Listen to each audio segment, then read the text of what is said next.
ప్రభుత్వం ఏమైనా చేపిస్తోందా ఏంటి మీ ఒపీనియన్ ఏంటి దీని మీద?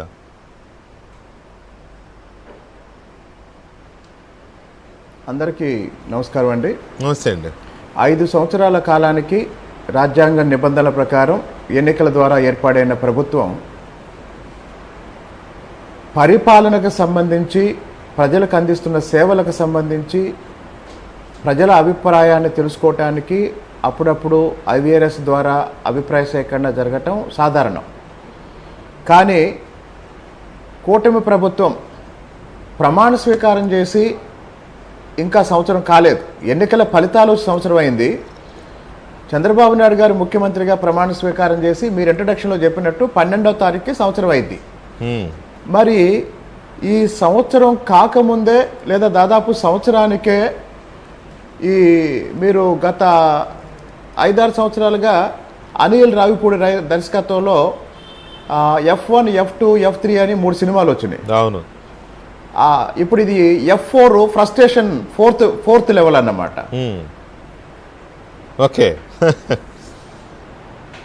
మరి F4 సినిమా ఎవరిది అంటే, ఎవరైతే తండ్రి అధికారంతో డబ్బులు సంపాదించవచ్చు అని తెలుసుకొని స్వయంగా అధికారంలోకి వచ్చిన తర్వాత విచ్చలవిడిగా అవినీతికి పాల్పడి ఈరోజు నాయకులంతా జైళ్ళు, కోర్టుల చుట్టూ తిరుగుతుంటే జగన్మోహన్ రెడ్డి గారు బహుశా ఇప్పుడు ఎన్నికలు జరిగితే ఎలా ఉంటుంది, లేదా ఇప్పుడు ఎన్నికలు జరిగితే ప్రజలు నాకు అవకాశం ఇస్తారేమో అనే ఒక భ్రమలో ఇలాంటి కార్యక్రమాలు ఏవో చేయించుంటారండి.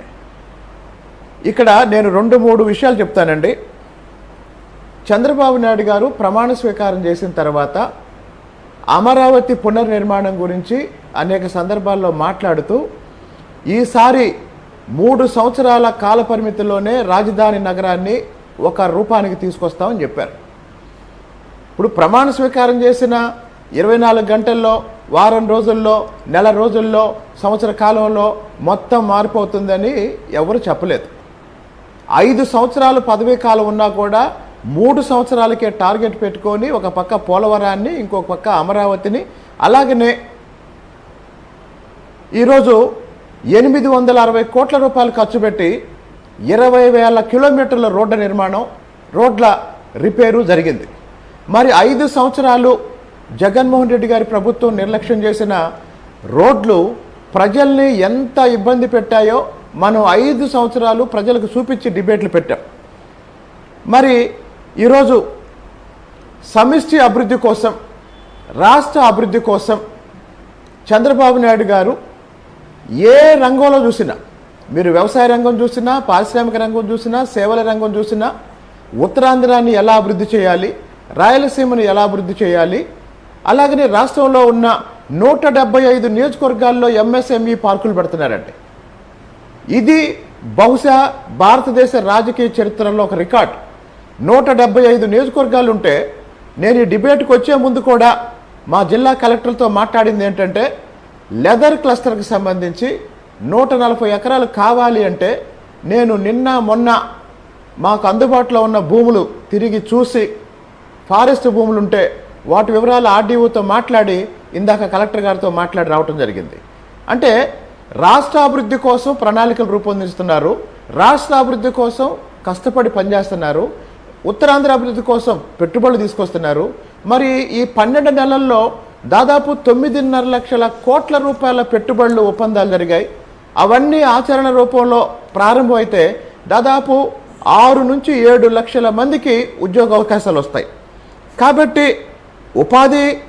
ఉద్యోగాల కోసం, ఉపాధి కోసం ఒక పక్క రాష్ట్రంలో అన్ని ప్రాంతాల అభివృద్ధి కోసం ప్రభుత్వం పనిచేస్తుంటే, అన్నిటికీ మించి యువతరానికి జగన్మోహన్ రెడ్డి గారు 5 సంవత్సరాలు మరిచిపోయిన DSCని 16,347 పోస్టులతో DSCని రేపటి నుంచే DSC పరీక్షలు జరుగుతున్నాయండి. కాబట్టి ఇక్కడ ఒక్క రోజు కూడా విశ్రాంతి లేకుండా మీరు గమనించండి. మహానాడు కడపలో జరిగితే, మహానాడు జరిగిన కడప నుంచి చంద్రబాబు నాయుడు గారు ఢిల్లీ వెళ్ళారు. నిజమే. ఢిల్లీ నుంచి వచ్చి మళ్ళీ కోనసీమ జిల్లాకి పెన్షన్ నుంచి వచ్చారు. ఇలా నేను కాదనట్లా, కానీ గడిచిన 3 రోజులుగా ఓటర్ల మీద విపరీతంగా పడుతోంది ఈ క్వశ్చన్ల దాడి. ఇది డెఫినెట్గా ఈ క్వశ్చన్లు కానీ ఇవి కానీ ఒక సైంటిఫిక్ తరహాలో చేసే సెఫాలజిస్టులు చేస్తున్న సర్వే లాగా అనిపించలే నాకు. అంటే నాకున్న అనుభవం అది నిజమేగా అయి ఉండొచ్చు, కానీ నాకు అనిపించింది అలా. అందుకే నేను ఈ టాపిక్ తీసుకున్నాను ఇవాళ. సో ఎవరు చేస్తున్నారు ఇది ఒకటి.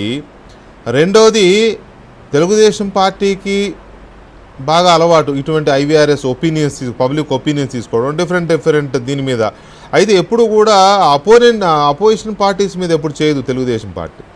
తన మీద, తన నాయకుల మీద, తన కార్యకర్తల మీద కాదు, తన పథకాల మీద, లేకపోతే పలానా చోట పలానా నాయకుడైతే ఎలా ఉంటుంది, లేకపోతే ఒక 3 పేర్లు ఇచ్చి మీ నియోజకవర్గంలో ఏ అభ్యర్థికి టికెట్ ఇవ్వాలి, 1 కొలికపూడి, 2 X 3 Y, ఇట్లా చేయడం తన పార్టీకి సంబంధించి చేయడమే తప్ప ఎదుటి వాళ్ళకు సంబంధించి ఎప్పుడు తెలుగుదేశం పార్టీ చేయడం ఐ నెవర్ సీన్, నేను ఎప్పుడు చూడలే. కానీ ఇప్పుడు వస్తున్న ఈ 2 ప్రశ్నలు ఎందుకు వస్తున్నాయి అనే దాని మీద మనం చర్చను చూస్తున్నామండి. దానికి